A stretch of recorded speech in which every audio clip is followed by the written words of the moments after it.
Abdu'l-Baha states that if one could enter the luminous presence of the messenger, here he refers to Baha'u'llah, that most resplendent light, hear his voice and witness his beauty, then there would be no further proof.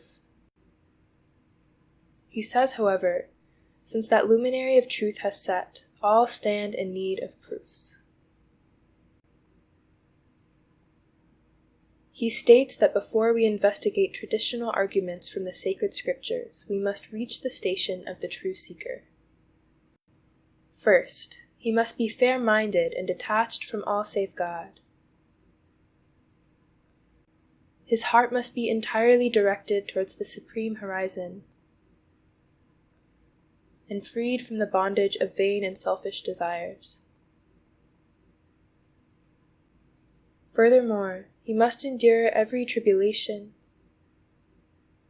embody the utmost purity and sanctity, and renounce the love or hatred of all the peoples of the world, lest his love for one thing hinder him from investigating another, or his hatred for something prevent him from discerning its truth.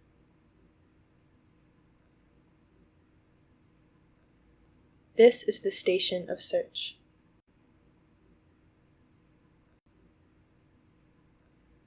This is a story about a man named Daniel. He lived a long time ago.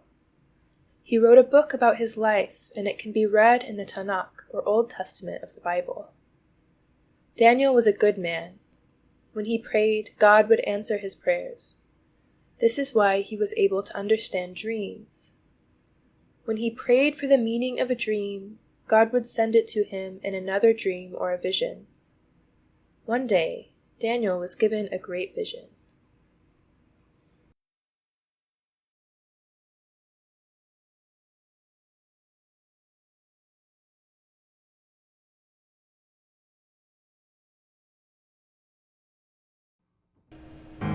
I saw in my vision by night, and behold, the four winds of the heaven strove upon the great sea. And four great beasts came up from the sea. I beheld till the thrones were cast down to earth, and the Ancient of Days did sit, whose throne was like a fiery flame. A fiery stream issued and came forth from before him. 1,000 thousands ministered unto him, and 10,000 times 10,000 stood before him. The judgment was set, and the books were opened. And I saw in the night vision, and behold, one like the Son of Man came with the clouds of heaven, and came to the Ancient of Days, and they brought him near. And there was given him dominion and a kingdom, that all people, nations, and languages should serve him. His dominion is an everlasting dominion, which shall not pass away. I came near unto one of them that stood by, and asked them the truth of all this. So he told me, These great beasts are four kings, who shall arise out of the earth, but the saints of the Most High shall take the kingdom, and possess the kingdom forever and ever. 2 years later, Daniel wrote, I saw that I was at Shushan, the palace which is in Elam, and I saw I was by the river of Ulai, and I saw a ram pushing westward and northward and southward, and he became great. And behold, a he-goat came from the west, and ran into him in the fury of his power. Then I heard one saint speaking, and another saint spoke.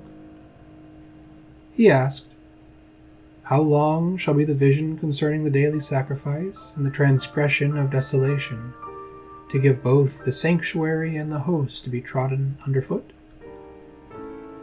And the other saint answered, Unto 2,300 days, then shall the sanctuary be cleansed. And it came to pass, when I, Daniel, had seen the vision, and sought for the meaning, then behold,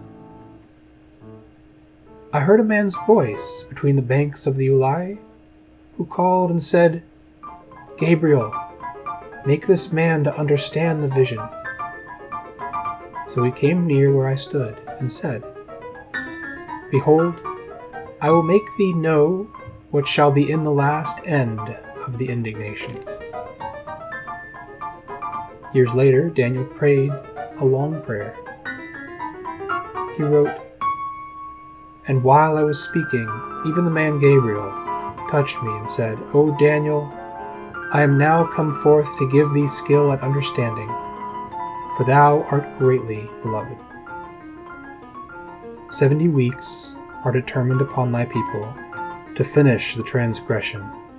Know that, from the going forth of the commandment to restore and to build Jerusalem unto the Messiah shall be, and it added up to 69 weeks. And he shall confirm the covenant with many for 1 week.